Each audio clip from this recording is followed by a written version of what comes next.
Hey everyone, and welcome to a deep dive that just might change how you see the world. We're going to explore how we often misunderstand randomness and probability. And especially why our usual tools for predicting the future, well, they can fail. Yeah, and they fail spectacularly sometimes. Especially these days, it seems like things are more complex and interconnected than ever. Right. So think of this as your crash course in Nassim Nicholas Taleb's The Black Swan. Yeah, we're going through some excerpts and notes that you picked out. Just to get a grasp on these ideas quickly. So what exactly is a Black Swan event? Yeah, what is it? Well, it's not just something rare. It's an event so unpredictable Okay. that it kind of rewrites the rules. Yeah. And it has a massive impact. And it's only in hindsight that we're like, oh, we should have seen that coming. Right, like that classic example of the turkey. Oh, yeah. Every day's great, he gets fed Right. until Thanksgiving. Exactly. Yeah. The turkey's experience is limited to what it's observed. Okay. So it's blind to the possibility of something outside that pattern. Uh-huh. Taleb calls this problem induction. Okay. Just because something happened in the past doesn't guarantee it'll keep happening. Okay, I'm starting to see how we can get trapped by our own limited perspective. Right. But hold on, isn't there a difference between, like, a truly random event Yeah. and something that just seems unpredictable because we don't have all the information? Yeah, that's a great point. Yeah. And that's where the difference between mediocristan and extremistan comes in. Okay. So in mediocristan, things are generally predictable, Give me an example. like height-weight exam scores. Yeah. Okay. Even outliers don't change the overall picture that much. So, like, if you had a room full of people who are generally around 5'10", Yeah, one 7-foot-tall person wouldn't change the average height by much. exactly. Okay. But in extremistan, Okay. this is where things like wealth, book sales, pandemics reside. Uh-huh. A single event can completely reshape the landscape. Give me an example. Think of how one mega bestseller can outsell thousands of other books combined. Ah, so the rules of the game are different depending on what we're looking at. Totally. Different rules. But here's the thing. Even when faced with wild, unpredictable events, Yeah, our brains still try to make sense of them, right? absolutely. Yeah. That's the narrative fallacy in action. Okay. We crave stories. We crave explanations. Right. So we invent causes and narratives to simplify the world, even when things might just be random. It's like how after a market crash, Oh, yeah. everyone scrambles to find the reason it happened, Right. even though it's probably a tangled web of factors. Exactly. And Taleb uses this anecdote about the Lebanese Civil War, Oh, yeah. which went on for 15 years. Okay. People were constantly surprised by the escalating violence, yet they never seemed to acknowledge. They didn't see it coming. They hadn't predicted those events in the first place. So even when we think we're being analytical, Yeah, we might be fooling ourselves with a good story. potentially. That's kind of unsettling. It's a natural human tendency. But being aware of it is crucial. Okay. So consider this. Okay. Do you ever find yourself creating stories to explain things that might just be random? More often than I'd like to admit. Right. But speaking of missing information, what about silent evidence? Ooh, yeah. Oh, that sounds ominous. Silent evidence is the information that's hidden from view. Okay. Because we only see the winners, not the countless losers. Uh-huh. It's like judging a diet solely on those who lost weight, ignoring everyone who tried and failed. It's like that saying, history is written by the victors, right? Exactly. Yeah. We tend to overestimate the odds of success because we only see those who survived. Right. Think about successful startups. Yeah.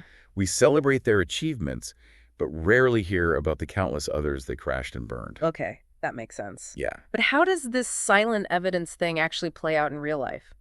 Taleb talks about Giacomo Casanova, Okay. the legendary lover, Yeah. who survived countless risky escapades. This led him to underestimate the actual danger, Oh. making his personal experience misleading. So just because someone gets lucky and survives a risky situation, Right. it doesn't mean the risk itself was lower than it actually was. Exactly. That's a sobering thought Yeah. for all the risk takers out there. For sure.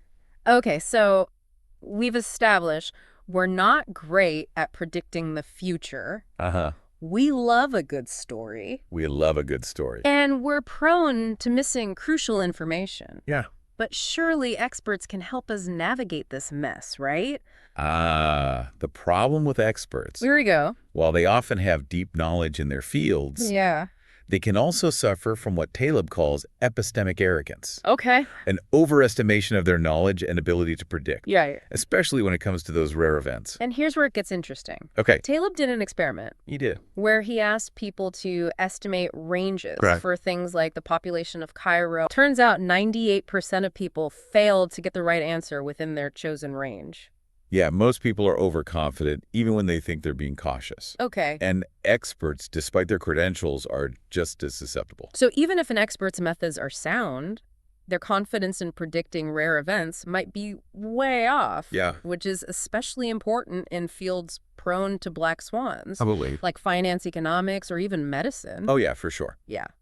Taleb stresses questioning error rates, Okay. especially in areas where being wrong has huge consequences. So the next time you're consulting an expert, especially in a complex, unpredictable situation, Right. don't just blindly trust predictions, Yeah, good answer. even from those with fancy titles. Now, this brings us to one of Taleb's most important concepts, Okay. the fourth quadrant. Okay. It's a framework for understanding where black swans are most likely to occur. Okay. I'm intrigued what makes this fourth quadrant so special. The fourth quadrant represents situations where we have complex systems Uh-huh. with unpredictable payoffs. Okay. This is where traditional statistical methods completely break down. Give me an example. Think financial markets, geopolitical events, or the long-term impact of new technologies. So we're talking about situations where we not only don't know what's going to happen, Yeah. but we don't even know the possible range of outcomes. Exactly. Oh. And while we can't eliminate black swans entirely, Okay. Taleb argues we can become more resilient to them. All ears. How do we do that? He calls his approach frenetic rules, Okay. practical wisdom for navigating uncertainty. Yeah. Essentially, it's about preparing for a wider range of possibilities. Give us some examples. How can we actually apply these rules in our lives? Well, imagine you're thinking about your career. Okay. Instead of relying solely on your current job, could you develop a side hustle Okay. or acquire new skills that would make you valuable in different fields? So it's about having a plan B Yeah, or even a plan C in case things go sideways in one area. exactly. And remember, distrust precise predictions, especially from those with vested interests. Okay. Governments and corporations are often incentivized to paint a rosy picture, Yeah. even when the reality is far more uncertain. Okay, so be wary of anyone claiming to have a crystal ball, Right. especially if they stand to benefit from you believing their predictions. Exactly. What else? Another key rule is embracing redundancy. Okay. Think about having a rainy day fund backing up your data, or even having a backup plan for your backup plan. So instead of trying to eliminate all risk, Yeah, it's about building in buffers Yes. to absorb the shocks when things inevitably go wrong. precisely. It's like having shock absorbers on your car. Right. They don't prevent bumps in the road, but they make the ride a lot smoother.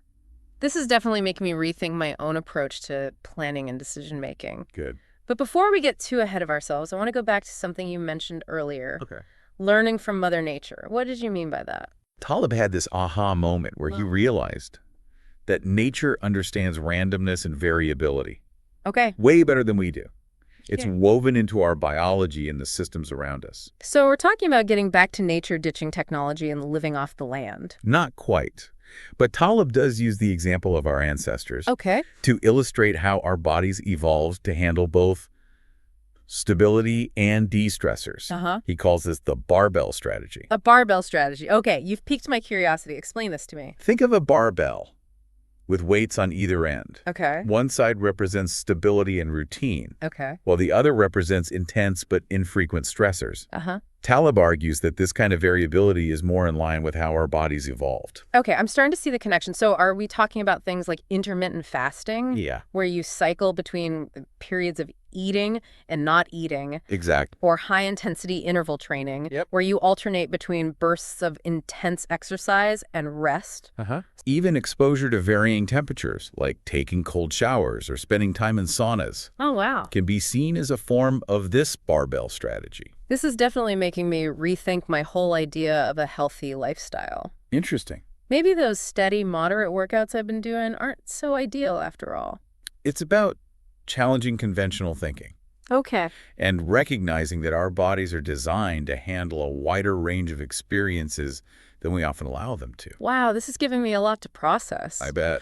But it seems like we're starting to move from the what of Black Swans Yeah. to the so what. Right. how do we actually apply these concepts to make better decisions That's a great question. in a world that's full of surprises? That's exactly where we're headed next. Right. We've laid the groundwork by understanding the limitations of our predictions and the power of randomness now. Let's explore how to build resilience and even thrive Okay. in this unpredictable landscape. All right. So we've covered a lot of ground, but this whole idea of randomness and unpredictability still has me wondering, how do we actually make decisions Right. if we can't rely on past experience or expert predictions? Sure. It feels like we're just throwing darts blindfolded. Well, it's a common concern, and Taleb addresses it by emphasizing Okay. the importance of understanding which game we're playing. Okay. Are we dealing with a system that follows the rules of mediocristan or extremistan? Right. Recognizing this is crucial. Okay, I get that the rules are different, but how do we actually figure out which game we're in? Think about whether a single observation can drastically impact the total. Okay. If so, you're likely an extremistan. Give me an example. For example, think about wealth distribution. Okay. A few billionaires can skew the average, making it seem higher than the reality for most people. Right. That's extremistan, where Black Swans thrive. So in areas like finance or even global politics, relying on averages, predictions, and those neat bell curves can be a recipe for disaster. Exactly. Instead of trying to predict what's going to happen, Taleb suggests we shift our focus to resilience. Okay. It's about structuring our lives and businesses to withstand and even benefit from unexpected events. So it's less about building a house cards that could topple at any moment and more about building a fortress that can weather any storm. Exactly. But how do we actually do that? Remember the barbell strategy we talked about? It's about having both stability and a willingness to embrace volatility. Okay. So maybe instead of putting all our money in risky investments, hoping to hit the jackpot, we should diversify, have some safe bets, but also allocate a small portion to those high-risk, high-reward ventures. Is that what you mean? That's one application, absolutely. It's about finding a balance between protecting ourselves from negative black swans while also being open to positive ones. You know, this makes me think about career choices. Oh, yeah. Should we stick to the safe path or be more willing to take risks and maybe even jump into a completely different field? This is where Taleb's concept of optionality comes in. Okay. It's about having the freedom to choose among different paths rather than being locked into one specific track. So instead of hyper-specializing in one narrow area, it might be better to develop a broader skill set that allows us to adapt to different opportunities. Exactly. It's about having a diverse range of skills and experiences, which allows us to pivot and adjust as the world changes around us. The future is inherently uncertain.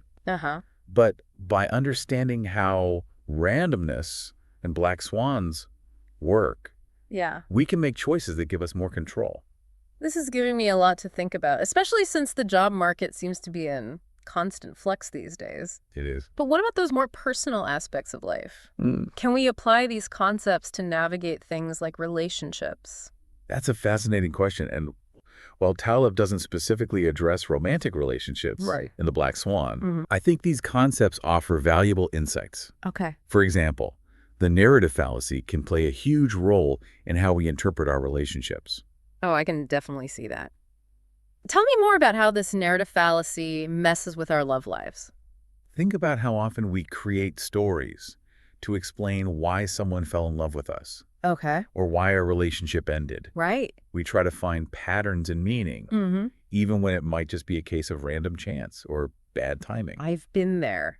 I can't tell you how many times I've overanalyzed a text message Oh, yeah. or a missed call, trying to find some hidden meaning that probably wasn't there. We often see what we want to see and fill in the gaps with our own narratives. Right. But by recognizing this fallacy, we can avoid reading too much into things and making decisions based on faulty assumptions. So instead of jumping to conclusions, maybe we should take a step back and ask ourselves, is this really a pattern? Or am I just creating a story to fit my own expectations? Exactly. And the same goes for the concept of silent evidence. Okay. We tend to focus on the successful relationships we see around us, which can create unrealistic expectations for our own love lives. It's like we're comparing our behind-the-scenes footage to everyone else's highlight reel. Right. No wonder so many people feel inadequate.